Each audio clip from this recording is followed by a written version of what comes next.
Assalamualaikum warahmatullahi wabarakatuh. Perkenalkan, nama saya Walan Tommy, NIM D1D12024, kelas B, jurusan Agroteknologi. Di sini saya akan membahas 5 review jurnal untuk tugas review jurnal tanaman pangan, teknologi tanaman pangan. Jurnal 1 dengan judul Analisis Daya Dukung Lahan Pertanian Tanaman Pangan Daerah Aliran Sungai Cibaliung, Provinsi Banten. Volume 25 nomor 1 halaman 73-80 tahun 2020. Dengan penulis Nur Laila Mubarokah, Latif Rachman, Surya, dan Dharma Tarigan. Tujuannya untuk mengetahui tingkat daya dukung lahan pertanian tanaman pangan dalam mencukupi kebutuhan pangan Cibaliung. Metode yang digunakan yaitu metode analisis data. Dengan perhitungan daya dukung lahan, dalam penelitian ini menggunakan rumus dari Suharjo dan Tukiran yang merupakan konsep dari teori Odum dan Howard dalam ISAR 1990. Hasilnya yaitu bahwa daerah aliran sungai Cibaliung secara umum memiliki kemiringan lereng sebesar 6-25%. Dengan penggunaan lahan yang didominasi oleh lahan pertanian dengan perindan pertanian lahan kering seluas 14.804 hektar lahan pertanian sawah. Dengan kesimpulan bahwasanya tingkat daya dukung lahan pertanian tanaman pangan daerah aliran sungai Cibaliung masih tergolong rendah. Hal ini terjadi karena jumlah penduduk yang terus meningkat dari tahun ke tahun dengan jumlah penduduk optimal yang kecil, serta kualitas lahan pertanian tanaman pangan yang tidak dapat memenuhi kebutuhan maksimal. Baik, selanjutnya jurnal kedua dengan judul Arahan Pengembangan Kawasan Agropolitan Berdasarkan Komoditas Unggulan Prioritas Tanaman Pangan di Kabupaten Bojonegoro. Dengan volume 8 nomor 2 dengan halaman 175-181, diterbitkan pada tahun 2020 dengan penulis Cicik Ilmi Anissa dan Eko Budi Santoso, dengan tujuan memberikan arahan pengembangan kawasan agropolitan berdasarkan kawasan unggulan prioritas tanaman pangan di Kabupaten Bojonegoro. Dengan metode pengumpulan data dilakukan dengan melakukan survei data primer dan sekunder dan metode analisis.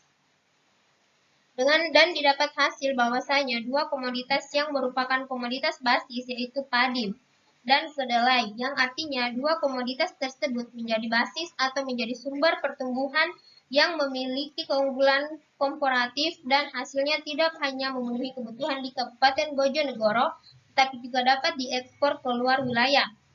Dengan kesimpulan dari jurnal tersebut bahwasanya penentuan komoditas unggulan prioritas tanaman pangan di kawasan agropolitan Kabupaten Bojonegoro ditemukan bahwa padi dan kedelai adalah komoditas unggulan dan prioritas pengembangan di kawasan agropolitan. Faktor yang mempengaruhi pengembangan kawasan agropolitan yaitu sarana produksi pertanian, saprodi, penyediaan bahan baku, gudang penyimpanan, sarana industri pengolahan hasil pertanian. Baik, selanjutnya jurnal ketiga dengan judul Analisis Peranan Subsektor Tanaman Pangan Terhadap Perekonomian Jawa Barat. Jurnal ini adalah Journal of Regional and Rural Development Planning dengan volume 1 nomor 3 halaman 231 sampai 242 tahun 2017 dengan penulis Bulaga Asman Haris, Ma'mun Sarmada dan Farobi Falatehan, dengan tujuan untuk menganalisis peranan subsektor tanaman pangan dalam perekonomian Jawa Barat. Dengan metode analisis data yang digunakan untuk mempelajari peranan subsektor tanaman pangan terhadap sektor-sektor lainnya.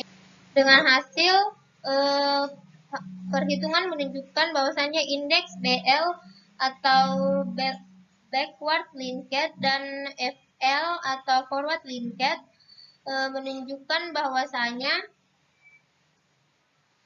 sektor BL dan FL pada industri jauh melampaui rata-rata BL dan FL seluruh sektor. Artinya, sektor industri menjadi leading sektor karena dapat menarik sektor hulu dan mendorong sektor hilirnya dengan sangat baik.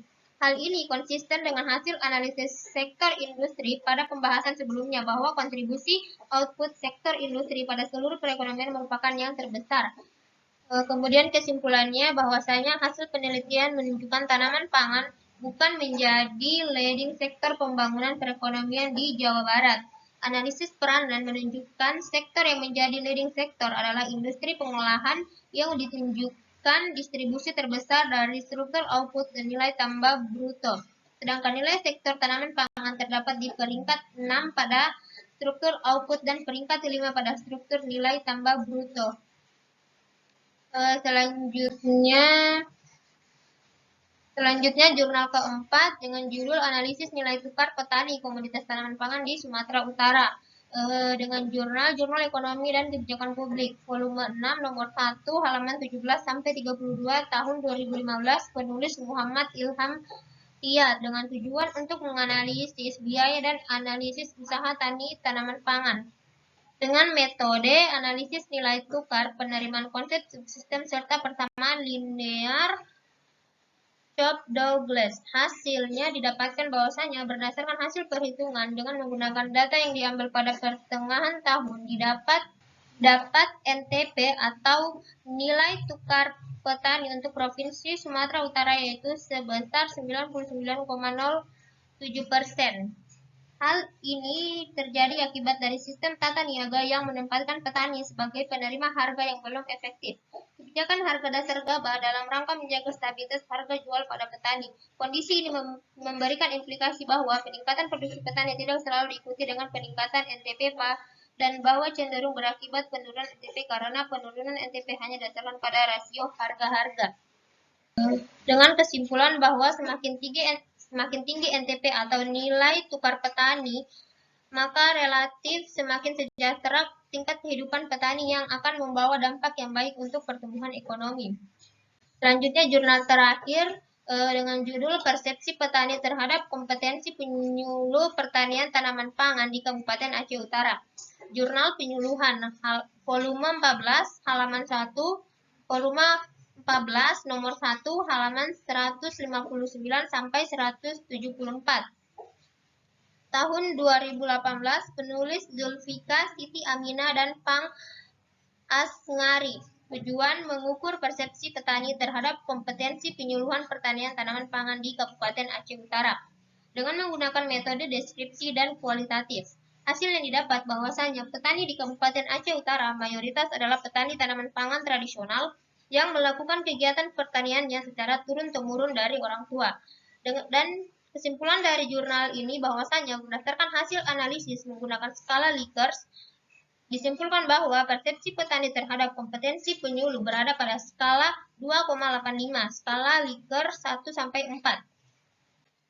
Itulah tadi penjelasan materi saya dari 5 review jurnal. Sekian dan terima kasih.